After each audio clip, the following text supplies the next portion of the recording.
আমার বেটির শরীর, আমার একটা বেটি হয়েছে, আল্লাহ আমাকে একটা মেয়ে দিয়েছে, কি খুশি আল্লাহ। ওই বেটিটার নাম রেখেছি হুসাইন হুজুরের মেয়ের নাম, হুসাইন হুজুরের মেয়ের সুকাইনা রেখেছি, সুকাই।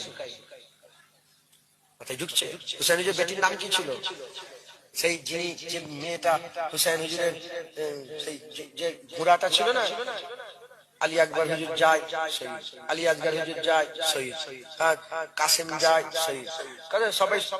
এখন হুসাইন হুজুর শেষ বেলায় যাচ্ছে।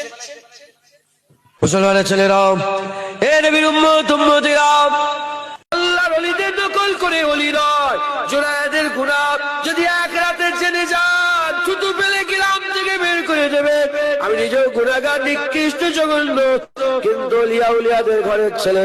তাই আমি আপনাদের বলে দিয়ে যাই, আমাদের সত্যিকারে যদি আমরা নেক হতে চাই, ভালো আল্লাহর ওলি হতে চাই, আল্লাহর নেক বান্দা হতে চাই, আমাদের চিন্তা ভাবনাকে পাল্টাতে হবে, আমাদের চিন্তা ভাবনাকে পাল্টাতে হবে।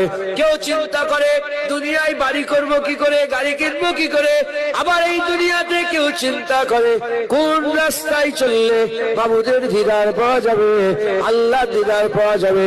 আল্লাহর ওলিদের রাস্তা হচ্ছে দিদারের রাস্তা, কারণ আল্লাহর ওলিরা জানে দুনিয়াতে যা কিছু আছে কুল্লু মান আলাইহা ফান, সব ফানা হয়ে যাবে।